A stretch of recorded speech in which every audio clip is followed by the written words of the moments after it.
Bonjour tout le monde. Hello, everybody. Welcome to the first of what we hope to be a good series of seminars of the CLIMACT, which is a joint center between UNIL and EPFL. We have two fantastic guests. We're really speakers. We're really honored that they are joining us for this this inaugural event. So I just want to say a few words. So first of all, welcome and bienvenue. So what is CLIMACT? CLIMACT is a joint EPFL and UNIL platform. And our goal is really to highlight climate research and teaching and to raise ambition on climate action in our region, throughout Switzerland, and around the world. We don't exist formally yet, but we exist in reality in terms of our will to work together. The ideas in this seminar series, which we've called Ideas and Actions, is to be held every second Monday at 12 to 1, unless we find a better time or another time is necessary. We will have speakers on different topics, so from EPFL, UNIL, and beyond. And the goal is to have cross-cutting topics and really the idea of raising ambition. So we're not just wanting to be talking about what's already being done or research that we've already completed. We want to talk about what's coming up next. So logistics and conduct. Please keep your video and microphones off unless you are speaking. So this helps with bandwidth, but please turn them on when we have the time of discussion. We will not tolerate any harassment because we know that open Zoom meetings sometimes have that problem. So if anybody is harassing you through private chat or in any other way, please tell the host, who's Katerina, and they will be removed from the meeting. The seminars are recorded and will be posted online. To ask questions, you can ask them in the chat, raise your hand, put a star in the chat, and we'd like you to ask the questions in person. So unmute yourself and share your video when you're asking the questions so it can be a bit more interactive, despite the fact that we all have to be online these days. The seminars are bilingual, English-French. I've just been speaking in English, mais je pourrais aussi parler en français. Donc, dans la tradition suisse, chaque personne utilise sa langue. Et les séminaires que nous aurons, donc aujourd'hui, je vous en parlerai dans un petit moment, mais les séminaires que nous aurons sont justement toutes les 2 semaines, le lundi de midi à 1h. Les séminaires, une fois que vous avez le lien pour un, vous avez le lien pour tous. Et on va les continuer après, bien sûr, le 1er février, mais c'est notre liste de départ. Alors, pour commencer, je pense que Adèle Torrent, qui est conseillère aux États verts du canton de Vaud, est connue de beaucoup de personnes. Elle va nous parler de la révision sur la loi CO2, un premier pas. Et je me réjouis beaucoup de l'entendre parler et aussi de partager avec nous son trajet et comment est-ce qu'elle est venue ici. Donc, Adèle, je te donne l'écran. Merci beaucoup. Bonjour à toutes et à tous. Est-ce que vous m'entendez? Ça a l'air de marcher. Je n'ai pas de récrimination. Très bien, parce que moi, je ne vous vois pas et je ne vous entends pas. Alors, moi, je vais vous parler un petit peu de la loi sur le CO2, qui fait partie de l'actualité la plus importante actuellement à Berne et bientôt auprès de vous, puisqu'il y aura un vote populaire probablement en juin de l'année prochaine. Julia, tu m'as déjà présenté, je ne sais pas si je dois dire beaucoup d'autres choses à la fin, je dirais peut-être quelques mots plus personnels sur mon parcours parce que je vais parler du rôle des scientifiques dans la crise climatique actuelle. Et comme je suis une ancienne scientifique qui est passée à la politique, peut-être que ce sera un meilleur moment pour en dire quelques mots. Le contenu de ma présentation sera le suivant, je n'ai pas de PowerPoint, donc je vais parler librement, sans support. D'abord, je vais vous faire un petit état des lieux sur la loi CO2, même si on en a parlé beaucoup. Je pense que c'est toujours nécessaire pour savoir un petit peu de quoi on parle et qu'est-ce qu'il y a dans cette loi.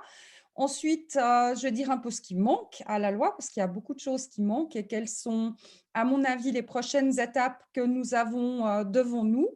Et puis, à la fin, je dirais quelques mots, comme Julia me l'a suggéré, parce que je crois que c'est un petit peu la spécificité de cette plateforme Climact aussi, de parler de ce que chacun peut faire sur le soutien dont on a besoin aujourd'hui de la part du monde scientifique en matière de politique climatique. Alors, je commence avec l'état des lieux de la loi sur le CO2. Aujourd'hui, on a déjà une loi sur le CO2, donc il s'agit d'une révision, mais la loi sur le CO2 actuelle, elle porte sur la période qui allait entre 2012, c'était la fin du protocole de Kyoto, jusqu'à 2020.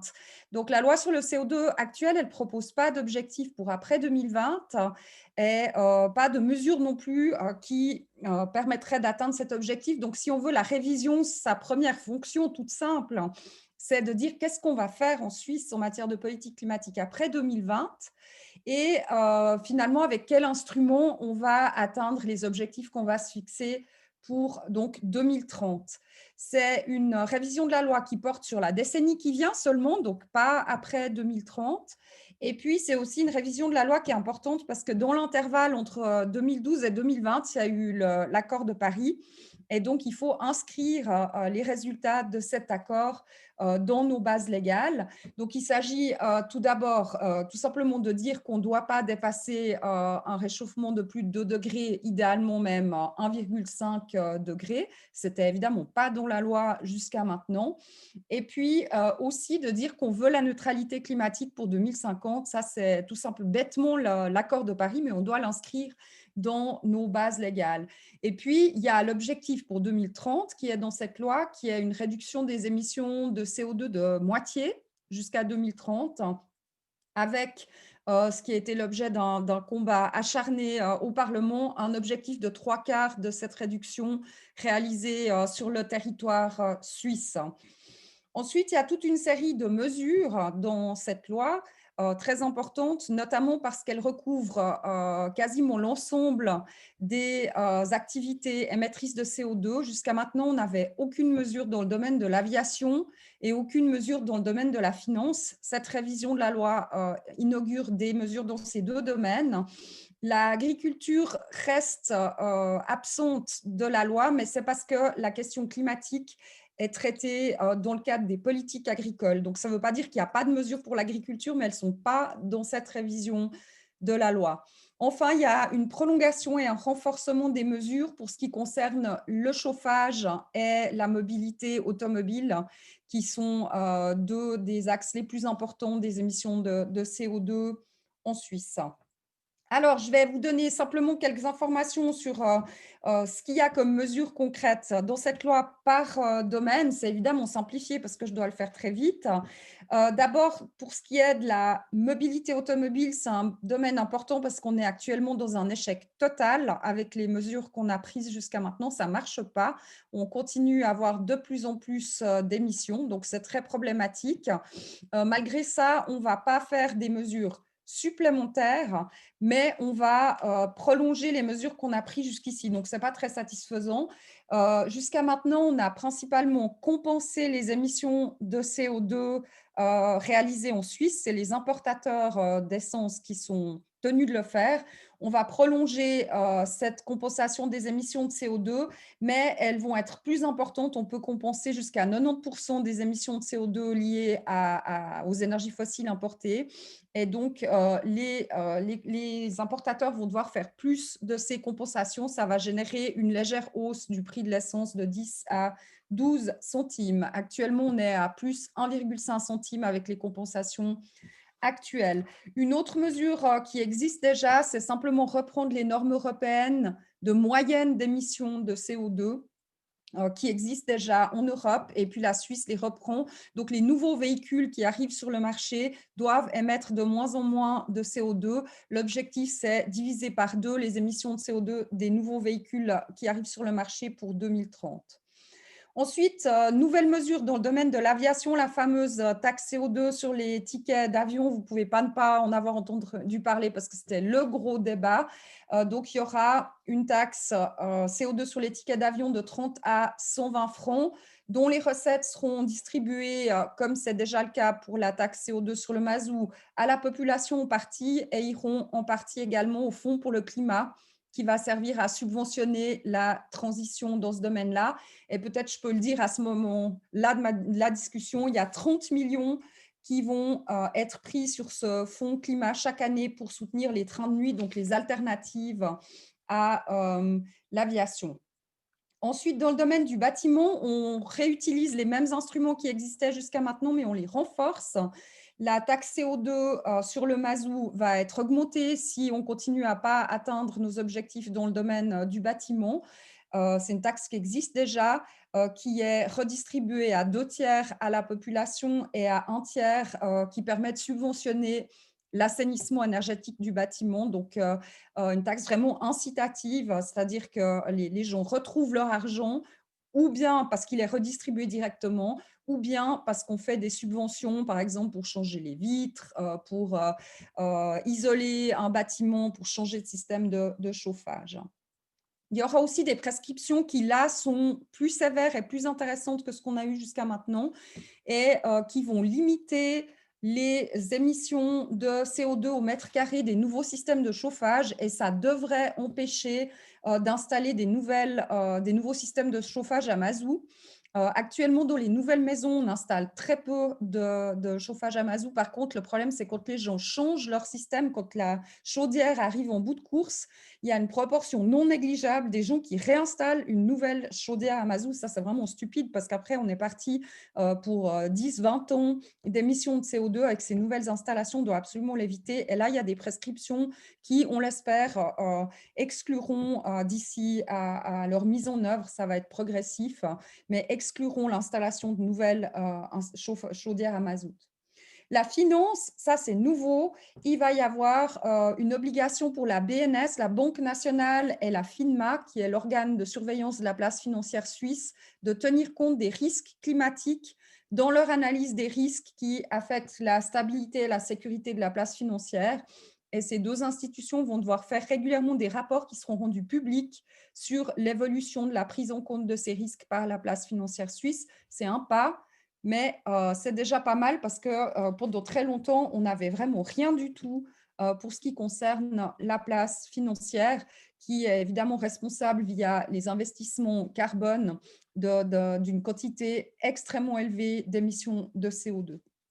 Voilà, ça c'est un petit peu, je dirais, les progrès qu'on a pu mettre en place grâce à cette loi sur le CO2. J'aimerais maintenant vous dire un peu ce qui manque. Il y a des prochaines étapes qui sont vraiment indispensables. La première, c'est déjà accepter en votation populaire la loi sur le CO2, parce que sans cette loi, on n'a plus d'objectifs pour après 2020, on n'a pas de mesures dans le domaine de la finance, on n'a pas de mesures dans le domaine de l'aviation, donc ce serait vraiment une catastrophe. Donc la première étape, c'est que cette loi entre en vigueur et puis qu'on puisse déjà avancer avec ce qu'on a pu faire jusqu'à maintenant. Mais il manque beaucoup encore, il y a encore beaucoup à faire et il faut immédiatement mettre en place les prochaines étapes pour renforcer la politique climatique suisse. La première étape importante, c'est justement la politique agricole. Je vous ai dit qu'elle n'était pas dans la loi sur le CO2, elle se passe par le biais d'autres bases légales. Mais là, on a vraiment des grandes insuffisances, notamment parce qu'en Suisse, comme dans beaucoup d'autres pays, la politique agricole, par définition, elle concerne que la production agricole locale.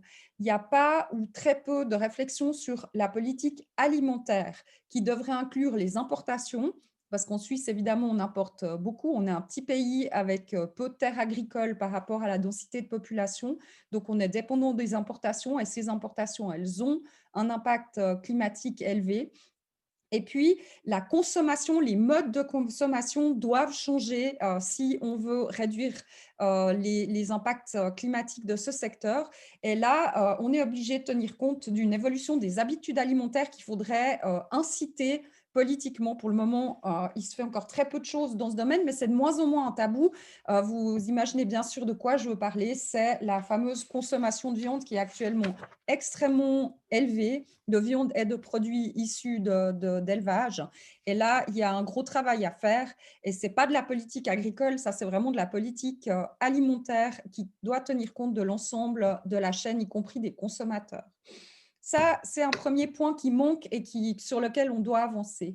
Deuxième point important pour la mobilité, je vous l'ai dit, les instruments actuels sont en faillite et on a continué avec les mêmes instruments dans cette révision de la loi sur le CO2. Donc, ce n'est pas très convaincant. Il y a un gros risque qu'on continue à avoir des résultats insatisfaisants.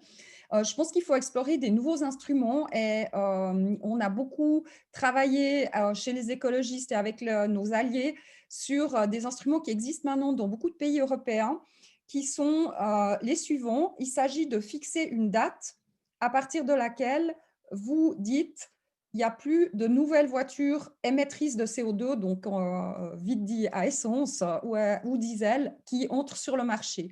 Donc, on pose une prescription, mais c'est une prescription qui est à zéro. Plus de nouveaux véhicules à essence sur le marché. Et beaucoup de pays européens sont en train de mettre en place des politiques de ce type-là pour 2025, ça c'est les pays les plus ambitieux, ou pour 2030. Et je pense qu'il faudrait mettre en place ce type de dispositif également en Suisse. Ça permet au marché de l'automobile de savoir qu'à partir d'un certain moment, eh bien, s'ils veulent vendre des voitures sur le marché, c'est des voitures à zéro émission. Donc ça, c'est une mesure qu'il faudrait mettre en place. On l'a évidemment déjà demandé. Pour le moment, on n'a pas de majorité, mais ce serait nécessaire. Et puis, je pense qu'il faut énormément encourager beaucoup plus les alternatives, mobilité douce, télétravail, transport public, évidemment. On a là aussi des lacunes. Il y a aussi une question de modèle économique, le fait on soit encore actuellement dans un système où la voiture est une propriété privée, où chacun a sa propre voiture. C'est aussi quelque chose sur lequel il faudrait agir pour encourager l'économie de partage et l'autopartage qui existe déjà depuis un certain temps, qui a du succès, mais qui a encore un énorme potentiel et qui permet d'avoir plus de mobilité pour moins d'argent et moins de véhicules. Donc, c'est une bonne nouvelle pour tout le monde. Dans le domaine du bâtiment, je vous ai dit, on a des bons résultats pour le moment. Les instruments fonctionnent. Là, il faudrait simplement mettre plus d'argent pour accélérer l'assainissement énergétique du bâti. Pour le moment, c'est 1% par année du bâti existant qui est assaini énergétiquement. Ça veut dire qu'il faut un siècle. Vous imaginez bien qu'on n'a pas ce temps à disposition, donc il faut aller plus vite et plus fort, donc il faut plus d'argent et des prescriptions aussi plus sévères, mais on peut rester, je dirais, dans l'éventail d'instruments qu'on a mis en place jusqu'à maintenant. Là, on a des résultats, heureusement, dans ce domaine. Et puis, un dernier point que j'aimerais citer, c'est la question des énergies renouvelables. Les énergies renouvelables ne sont pas traitées dans la loi sur le CO2, c'est une autre loi, la loi sur l'énergie, qui tient compte justement de cet enjeu de la transition énergétique. Et on le voit de plus en plus, la politique climatique implique une électrification importante. Et si on réalise cette transition vers plus d'électrification sans avoir des énergies renouvelables, de l'électricité propre, on n'a pas gagné. Donc là, on a besoin d'une transition beaucoup plus rapide vers une production électrique renouvelable. Pour le moment, ça va trop lentement. Et c'est d'autant plus important qu'il y a un autre enjeu qui se cache là derrière, c'est la fermeture de nos centrales nucléaires. Vous le savez, la Suisse abrite sur ses terres les plus vieilles centrales nucléaires du monde.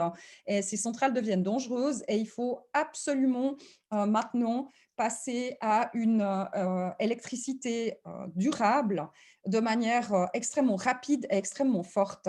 Parce que, par exemple, des voitures électriques, ça implique qu'on a besoin d'électricité en quantité. L'idée, évidemment, pas de remplacer tout le parc automobile actuel par des voitures électriques, mais il en restera une partie et il faut de l'électricité propre sur ces voitures, sinon on n'a pas gagné. Je passe à la partie conclusive et ça tombe bien parce qu'il me reste encore 5 minutes. De quel soutien on a besoin aujourd'hui de la part du monde scientifique? Je pense qu'il n'y a pas seulement une guerre pour protéger l'environnement, une guerre contre la destruction de l'environnement. Il y a aussi une guerre contre la remise en cause du savoir. Et je pense que dans cet enjeu-là, les scientifiques ont un rôle majeur à jouer. En effet, on a une dérive dans le débat public qui est très importante, vous le savez, avec le populisme de plus en plus fort, les fake news, le complotisme. Et ça, c'est une attaque à la démocratie qui est extrêmement grave. Et je pense que la transition écologique, elle peut avoir lieu que dans un cadre démocratique. Et c'est pour ça que je parle de ces deux combats à mener en parallèle. Un combat pour protéger l'environnement, mais aussi un combat pour protéger la crédibilité du savoir et du débat démocratique. Et ça, c'est vraiment extrêmement important pour moi.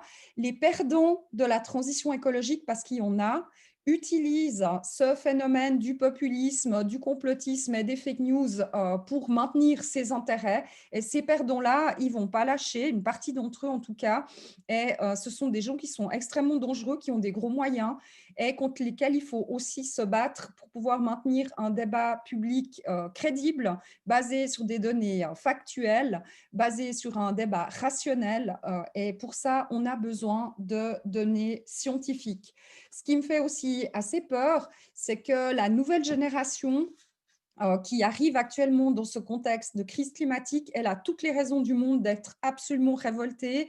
Et je pense qu'il y a un risque qu'une partie de cette nouvelle génération sombre dans le désespoir ou dans une colère qui n'est pas utilisée de manière constructive. Et je pense qu'il y a aussi un risque de politique du pire. Et je pense que la science doit accompagner aussi cette jeunesse, cette nouvelle génération pour l'aider à canaliser cette colère de manière constructive en agissant de manière, je dirais, fondée et sans violence, justement, dans le sens de cette remise en place d'une démocratie forte qui doit nous permettre de réaliser tous ensemble la transition. Alors, qu'est-ce que vous pouvez faire? C'est très important en tant que scientifique ou que membre de la communauté universitaire ou académique, c'est fournir des données.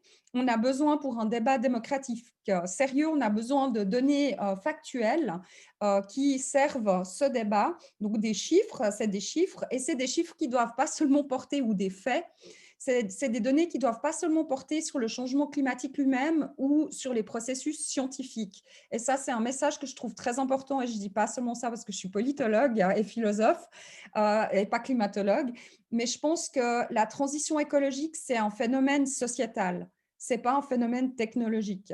Et ça concerne absolument tous les domaines de notre société. Ça veut dire que pour gérer cette transition, on a besoin de l'apport, pas seulement des climatologues ou des scientifiques, des gens qui font des sciences dures.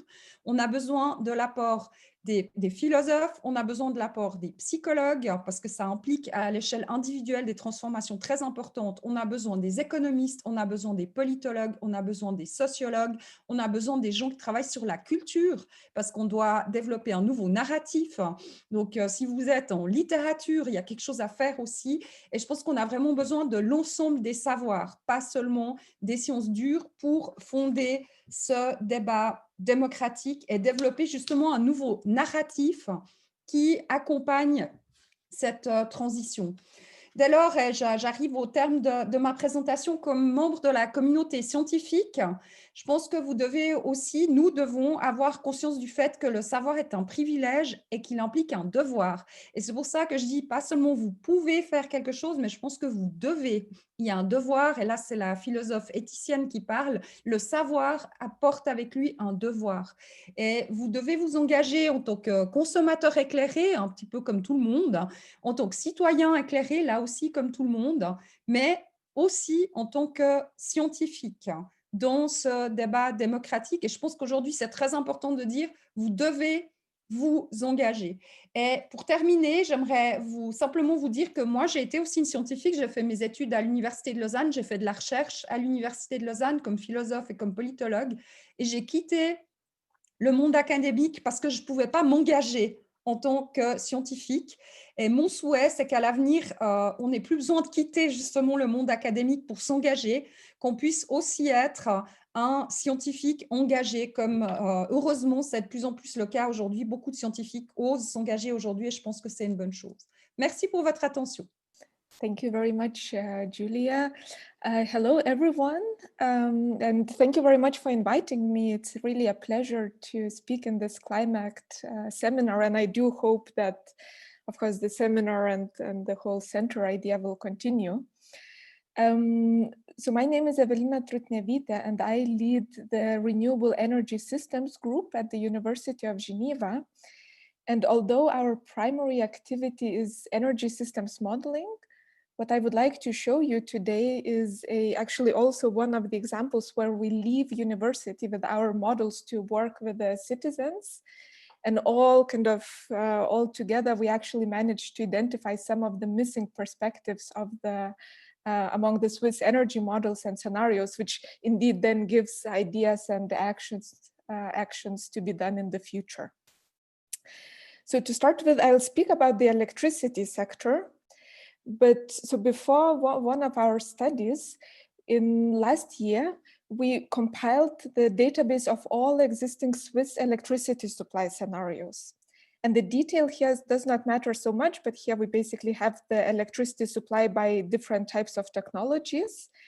And you would see that with over 80 scenarios, what is constant, of course, is the Swiss hydropower. That is more or less in all scenarios there as expected because it's already built.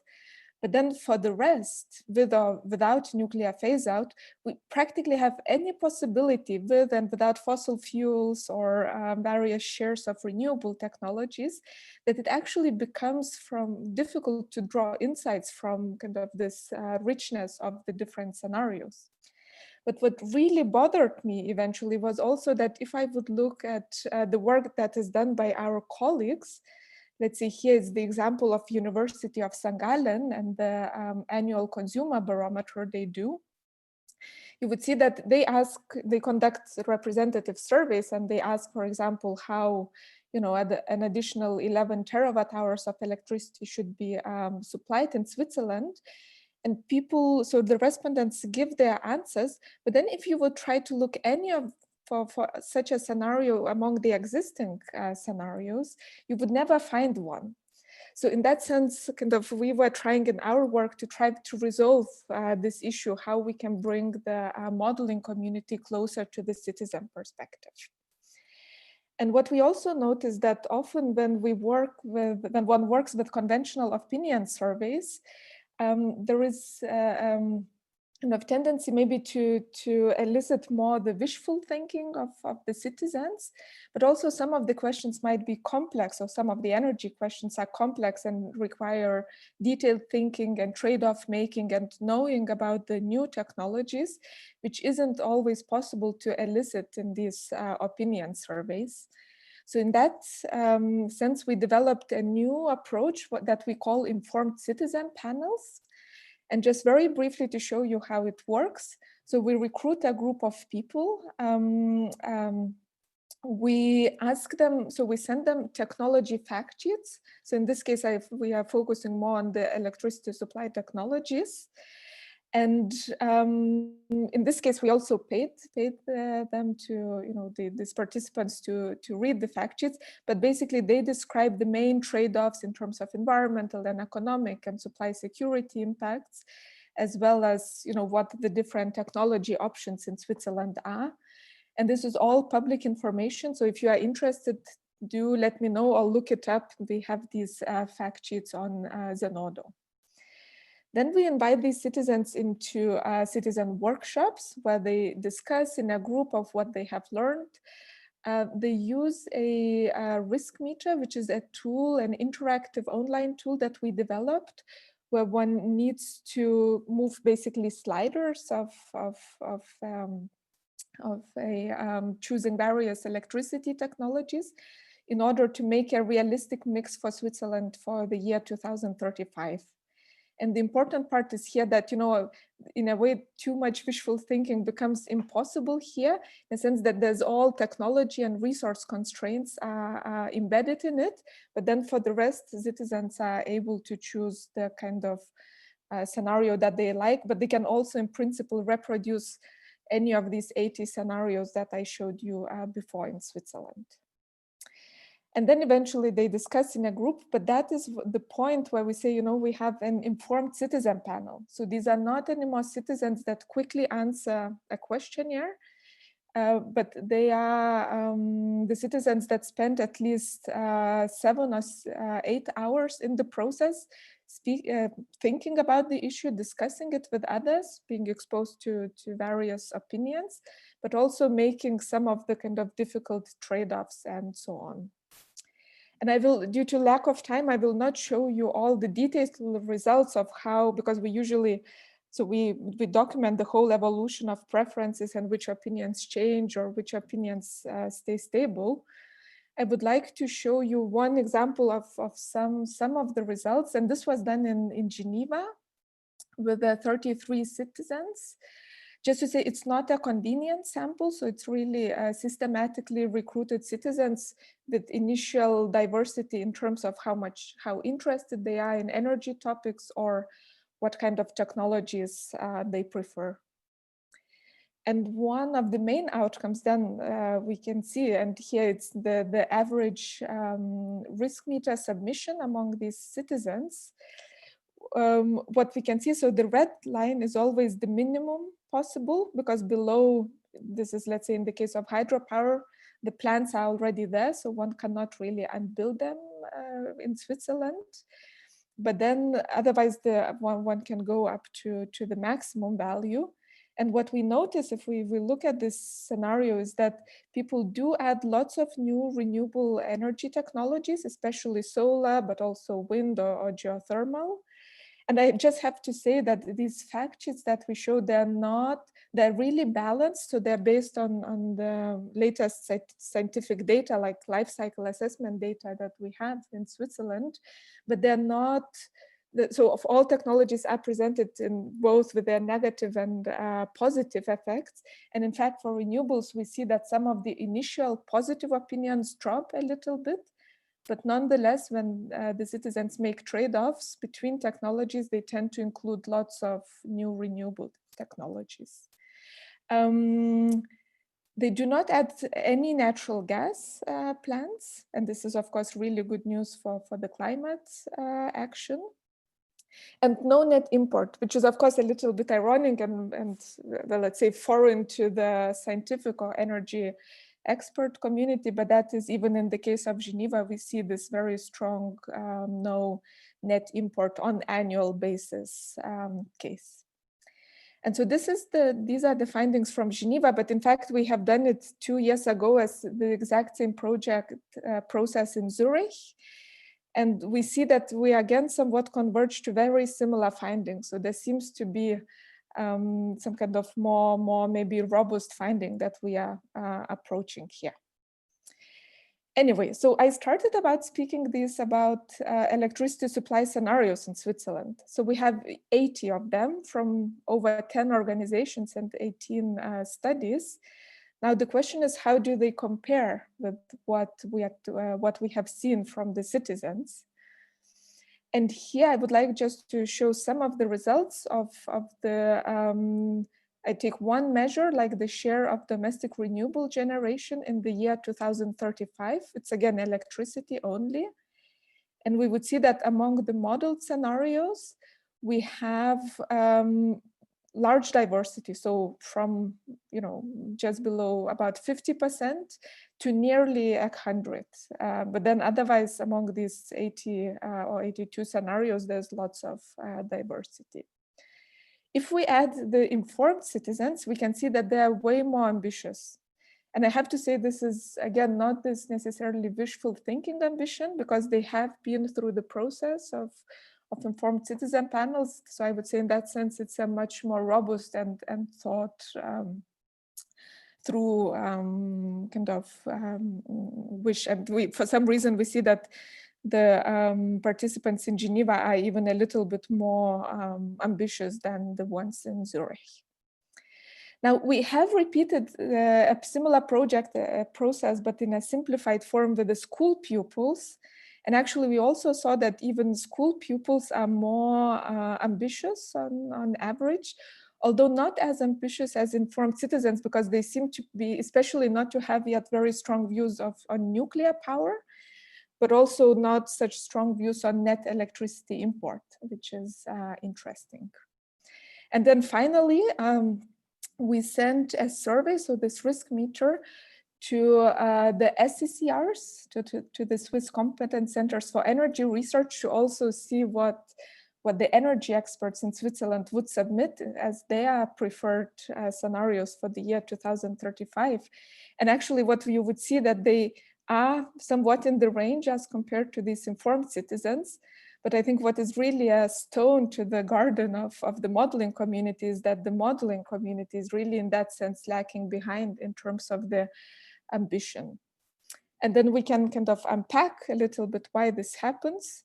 So we see that especially solar photovoltaic by all groups is perceived. So all groups are more ambitious than the existing model scenarios. Fossil fuels, so mostly natural gas-based generation for electricity, it is quite prevalent for supply security reasons in the models, but not less kind of on average zero in the among the citizens and even energy experts, and the same for net energy import, which is on average low. So that's why what we were just showed, these are the last couple of slides. So that was one of the gaps that now we are filling with our modeling exercises. So we were working on this, what we call the EXPANSE model, which is a spatially explicit model of the electricity system in Switzerland. And without going into details, it models all technologies, but what is also really special about it is that it has high resolution of 2,258 Swiss municipalities, so we can get a granularity kind of to bring down the national scenarios also to the local level. And here we would see that, you know, we can compare various scenarios, and in a very, let's say, conventional, typical models look at cost optimal scenarios. And if we do that with our model, we actually get only about 21% of new renewable energy technologies in the electricity supply. If we could also, well, extrapolate in an intelligent way the current trends, we would also see that we are somewhat perhaps not yet even on this cost optimal path. But what actually in these models, what we can also show that under certain considerations in specific scenarios, we can get to much higher shares of renewable electricity. So new renewable electricity, and even within somewhat what could be considered based on historical data as acceptable costs. And then here is to show that, as I said, we can disaggregate that in a regional sense. And even if the current trend has been already in Switzerland very uneven, so the darker the color is, the more technologies, the more new renewable action was taken per capita, we could see that there are scenarios that we are modeling, so those that we showed with much higher action in terms of renewable electricity, but also that actually quite affects especially the Romandie region, because we would see that here there would be some, compared especially to what is currently done, there would be really lots of potential for building new technologies. And last but not least, so Switzerland, of course, is not an island in Europe. So here we have been also looking at kind of various European scenarios, or Central European scenarios in this case, but we again can optimize or reach for highest shares of renewable generation within an acceptable cost range, where we do find it as feasible, and it comes with some maybe storage extensions, but also the extensions of the transmission grid that is more than already a Europe-wide action. So let me sum up. So as I showed you, that among informed citizens, but even energy experts themselves, we consistently find the high and stable support for most new renewable technologies in Switzerland in the electricity sector. Even if there are over 80 modeled electricity supply scenarios, in Switzerland, there's no scenario yet that would represent this perspective that is preferred by the informed citizens. And that was what we are trying to do. So we have been filling this gap with our spatially explicit modeling for Switzerland, but also for Europe, so that we have more analysis for high shares of renewables in Switzerland. And thank you very much for being here. I'm happy to answer any questions.